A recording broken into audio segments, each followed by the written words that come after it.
ಅಕ್ರಮ ಮದ್ಯ ಸೇವಿಸಿ ಮೂವರು ಸಾವನ್ನಪ್ಪಿರುವ ಬಳಿಕ ಅಬಕಾರಿ ಇಲಾಖೆ ಅಲರ್ಟ್ ಆಗಿದೆ. ನಂಜನಗೂಡಿನ ಬಾರ್ ಮಾಲೀಕರ ಜೊತೆ ಅಬಕಾರಿ ಇಲಾಖೆ ಸಭೆ ನಡೆಸ್ತಾ ಇದೆ.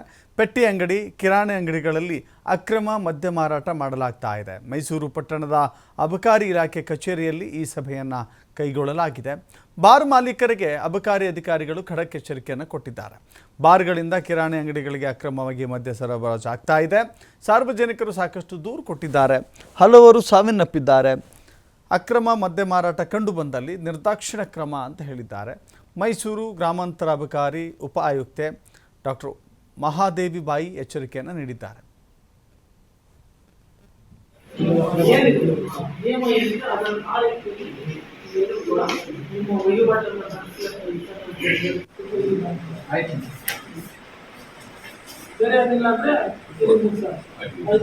ಯಾರು ಬಂದಿಲ್ಲ ನೆಕ್ಸ್ಟ್ ಮೀಟಿಂಗ್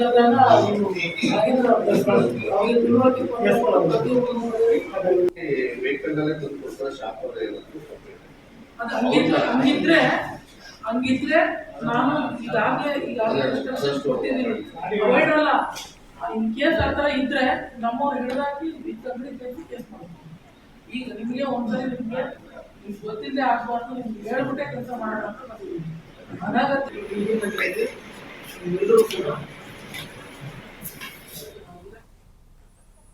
ಅಕ್ರಮ ಮದ್ಯ ಮಾರಾಟ ಕಂಡು ಬಂದರೆ, ಅಕ್ರಮವಾಗಿ ಮದ್ಯ ಮಾರಾಟ ನಮಗೆ ಗೊತ್ತಾದರೆ ನಿರ್ದಾಕ್ಷಿಣ್ಯ ಕ್ರಮ ಅಂತ ಹೇಳ್ತಾ ಇದ್ದಾರೆ. ಅಂಗೈ ಹುಣ್ಣಿಗೆ ಕನ್ನಡಿ ಬೇಕಾ? ಪ್ರತಿ ಹಳ್ಳಿಗಳಲ್ಲೂ ಕೂಡ ಈ ರೀತಿ ಮದ್ಯ ಮಾರಾಟ ಆಗ್ತಾ ಇಲ್ವಾ? ಪ್ರತಿ ಅಂಗಡಿಯಲ್ಲಿ, ಪೆಟ್ಟಿ ಅಂಗಡಿಯಲ್ಲಿ ಕೂಡ ನಡೀತಾ ಇಲ್ವಾ? ಗೊತ್ತಾಗ್ತಾ ಇಲ್ಲ ಇವರು ಇನ್ನೇನು ಕ್ರಮ ತೆಗೆದುಕೊಳ್ತಾರಂತೆ. ಮತ್ತಷ್ಟು ಮಾಹಿತಿ ನಮ್ಮ ಪ್ರತಿನಿಧಿ ಪುನೀತ್ ನೀಡ್ತಾರೆ. ಪುನೀತ್, ಸಭೆ ನಡೆಸಿ ಅವರಿಗೆ ಎಚ್ಚರಿಕೆ ಕೊಟ್ಟರೆ ಸಾಕ? ಕ್ರಮ ವಹಿಸಲಿಕ್ಕೆ ಅಗತ್ಯ ಕ್ರಮ ತೆಗೆದುಕೊಳ್ಳಬೇಕಾಗಿತ್ತಲ್ವಾ?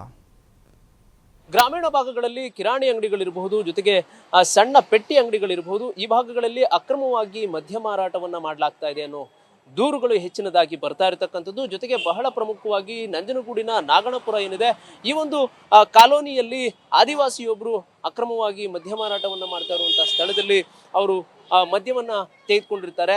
ಆ ಒಂದು ಮದ್ಯವನ್ನ ಸೇವನೆ ಮಾಡಿದ ನಂತರ ಅವರು ಸಾವನ್ನಪ್ಪಿದ್ದಂತಹ ಒಂದು ದೂರು ಕೂಡ ಇರತಕ್ಕಂಥದ್ದು. ಈ ಒಂದು ಹಿನ್ನೆಲೆಯಲ್ಲಿ ನಂಜನಗೂಡು ತಾಲೂಕಿನಾದ್ಯಂತ ಈಗ ಅಬಕಾರಿ ಅಧಿಕಾರಿಗಳು ಕಟ್ಟೆಚ್ಚರವನ್ನು ವಹಿಸಿರ್ತಕ್ಕಂಥದ್ದು. ಪ್ರಮುಖವಾಗಿ ಎಲ್ಲೆಲ್ಲಿ ಅಕ್ರಮ ಮದ್ಯ ಮಾರಾಟವನ್ನು ಮಾಡಲಾಗ್ತಾ ಇದೆ ಅದೆಲ್ಲದರ ಬಗ್ಗೆಯೂ ಕೂಡ ಆ ಮಾಹಿತಿಯನ್ನು ತೆಗೆದುಕೊಳ್ತಕ್ಕಂಥದ್ದು. ಜೊತೆಗೆ ಅಲ್ಲಿ ಹದ್ದಿನ ಕಣ್ಣನ್ನು ಇಡುವಂತಹ ಒಂದು ಕೆಲಸವನ್ನು ಮಾಡುವ ಮುಖಾಂತರ ಈ ಒಂದು ಅಕ್ರಮ ಮದ್ಯ ಮಾರಾಟಕ್ಕೆ ಕಡಿವಾಣವನ್ನು ಹಾಕ್ಲಿಕ್ಕೆ ಈಗ ಮುಂದಾಗಿರ್ತಕ್ಕಂಥದ್ದು. ಪ್ರಮುಖವಾಗಿ ನಂಜನಗೂಡಿನ ತಾಲೂಕು ಇರಬಹುದು, ಜೊತೆಗೆ HD ಕೋಟೆ ತಾಲೂಕು, ಜೊತೆಗೆ ಟಿ ನರಸೀಪುರ ತಾಲೂಕಿನಿದೆ. ಈ ಮೂರು ತಾಲೂಕುಗಳಲ್ಲಿ ಹೆಚ್ಚಿನದಾಗಿ ಅಕ್ರಮ ಮದ್ಯ ಮಾರಾಟ ಮಾಡ್ತಾ ಇರತಕ್ಕಂಥ ಒಂದು ವಿಚಾರ ಇರತಕ್ಕಂಥದ್ದು. ಈ ಒಂದು ಹಿನ್ನೆಲೆಯಲ್ಲಿ ಹೆಚ್ಚಿನ ಗಮನವನ್ನ ಈಗ ನೀಡಲಾಗಿರ್ತಕ್ಕಂಥದ್ದು. ಪ್ರಮುಖವಾಗಿ ಈಗ ನಂಜನಗೂಡು ತಾಲೂಕಿನಿದೆ, ಈ ಒಂದು ತಾಲೂಕಿನಲ್ಲಿ ಅಬಕಾರಿಯ ಉಪ ಆಯುಕ್ತೆ ಆಗಿರುವಂತಹ ಡಾಕ್ಟರ್ ಮಹಾದೇವಿ ಬಾಯಿ ಅವರು ಬಾರ್ನ ಒಂದು ಸನ್ನದುದಾರರೇನಿದ್ದಾರೆ ಇವರೊಟ್ಟಿಗೆ ಸಭೆಯನ್ನ ನಡೆಸ್ತಕ್ಕಂಥ ಒಂದು ಕೆಲಸವನ್ನ ಮಾಡ್ಲಾಗ್ತಾ ಇರ್ತಕ್ಕಂಥದ್ದು.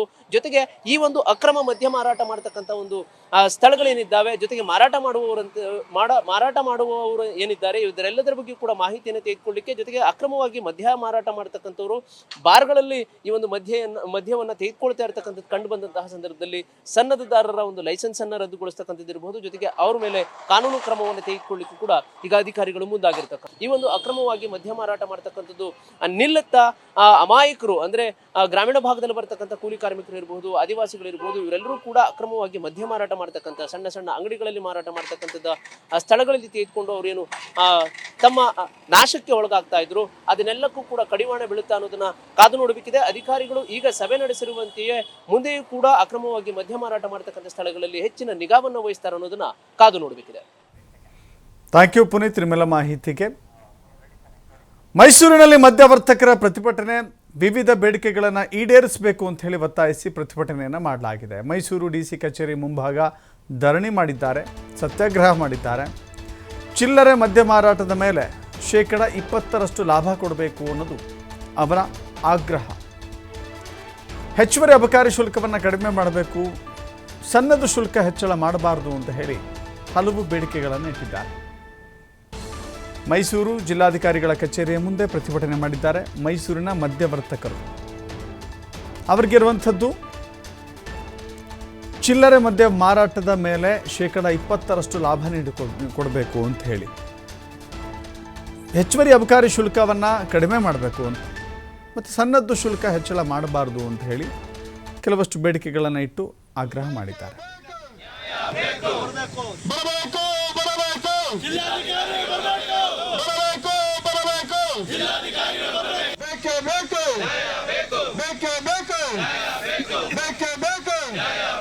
ಎಲ್ಲಿವರೆಗೆ ಹೋರಾಟ, ಎಲ್ಲಿವರೆಗೆ ಹೋರಾಟ,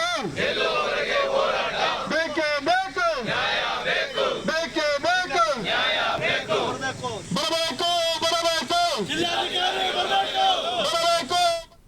ಮನವಿಗೆ ಅವರು ಸ್ಪಂದಿಸಿಲ್ಲ. ಈ ಒಂದು ಬಜೆಟ್ನಲ್ಲಿ ಕೂಡ ನಮ್ಮ ಒಂದು ಸಂಘದ ಬೇಡಿಕೆಗಳಿಗೆ ಯಾವುದು ಕೂಡ ಮನ್ನಣೆ ಕೊಡದಿರೋದ್ರಿಂದ ನಾವು ಇವತ್ತು ಮುಷ್ಕರನ್ನು ಕೂಡ ಮಾಡ್ತಾ ಇದ್ದೀವಿ.